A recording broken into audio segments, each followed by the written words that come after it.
Welcome. We are almost in October, which is very, very cool. My name is Rachel, aka Leave a Scar. This is Leave a Spook, where you send me your scary stories and I read them alone. If you watched my first one, thank you so much. If you haven't, go back there because today we are doing part 2 to one of the stories that we heard before. Yes, it's part 2 to Good Luck Chucky's submission. After a day of vigorous studying, I put my alarm for school at 6 a.m. and fell asleep. Hours later, the alarm on my phone went off. I sluggishly lifted my head off the pillow to look at the time. It was 6 a.m. I walked to the bathroom half asleep, taking my time to get there because I knew class started at 8 a.m. I noticed it was still pretty dark outside. I figured the sun was going to rise at 7 a.m. since the sun rises later during the colder seasons. I then brushed my teeth, showered, and shortly after decided to check the time on my phone to make sure I wasn't running late to class. It was 3 a.m. No way. I know for sure I put the right time, so I checked to see what time I put for my alarm. It said 6 a.m. I've heard some things about the witching hour, and I was almost going to allow myself to start thinking deep into it. But I didn't want even the thought of it to attract anything to me. So I brushed it off and slept some more. It was 12 a.m. and I was dancing in front of the mirror in the living room in the dark. I know it's weird. It helps me feel less self-conscious about my body movements when I dance. I do that too. But as I danced, I felt myself in a state of relaxation. I felt good. Until I saw a black silhouette walk slowly towards the window of my kitchen from peripheral vision. I turned to look to my right to make sure I wasn't seeing things. I followed it into the kitchen and it was gone. I saw the same figure 2 other times. One other time I was sitting in the dark doing God knows what when I saw a tall black figure standing by the window. It wasn't a reflection of someone's shadow. It looked like a real person standing in the same room with me. It didn't move. It just stood there for a moment. I closed my eyes and asked, "What do you want?"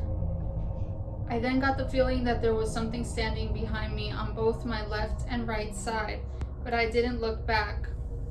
I saw that same figure when I was in the bathroom. I was in the bathroom in the dark, of course. At this point, I felt as though I was being stalked.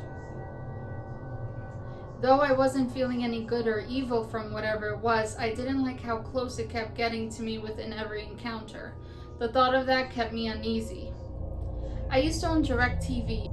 Every night, my brother and I would leave the cable box on because it would shine its blue light all over the room. It was our little nightlight, and every night I slept on my right side with my face towards the wall. One night I randomly woke up to see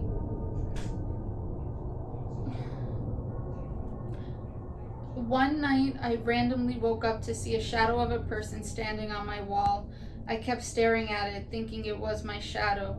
I closed my eyes, but I opened them up again to look at it. I then adjusted my head on the pillow when I noticed that my shadow was the one that clearly looked like it was laying down, and another shadow which clearly looked like it was facing me. "Wait a minute," I said, and before I had a chance to react, the shadow turned facing the window, and its head looked similar to the size of those creatures from Alien vs. Predator. I freaking jumped up, and without turning my head around, I picked up the TV controller next to me and I turned on the TV. The TV just made a sound when I said that, by the way. I left it on all night. Not that that helped anyways, because I couldn't go back to sleep that night. I didn't notice it right away, but I was going through a lot at the time that I didn't want to face.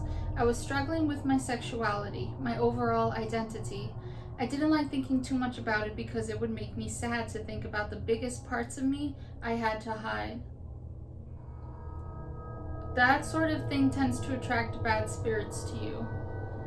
After years of suppressing a lot of my emotions, I finally caved.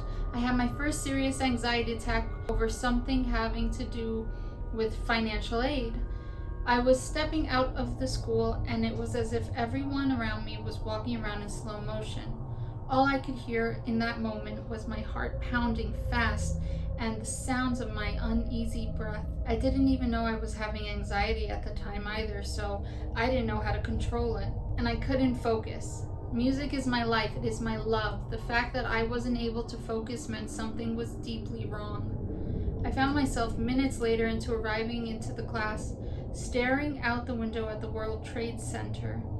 Wasn't really focused on it, just dozed off looking at it. My professor noticed I wasn't mentally there and tried to draw my attention back into class. And I did once she called on me, but I felt so unhappy and I didn't know why. Voice class was preparing me for a choir performance in the school, so when that day arrived, I had to wear a black dress alongside everyone else there.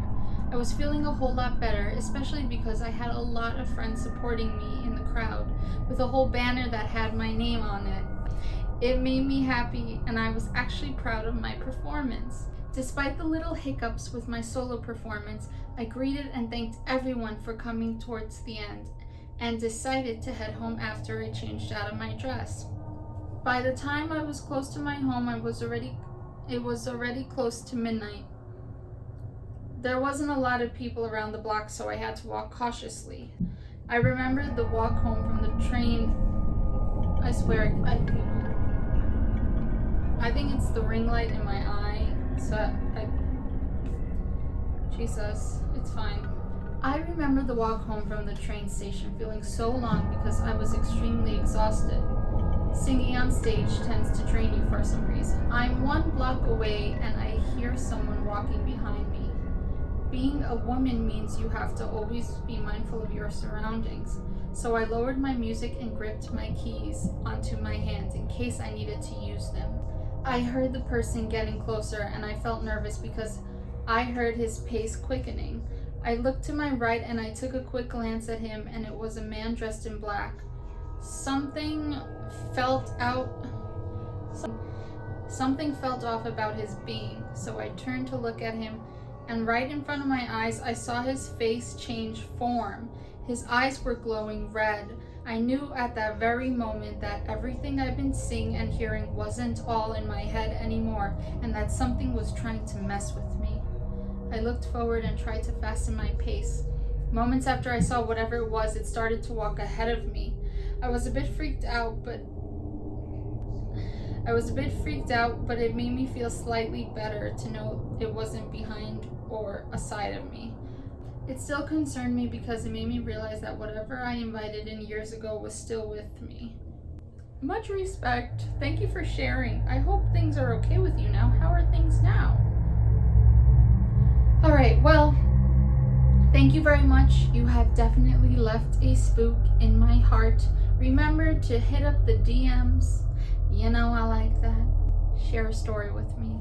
Well, thank you so much for watching. Hit that like button. Hit that subscribe button.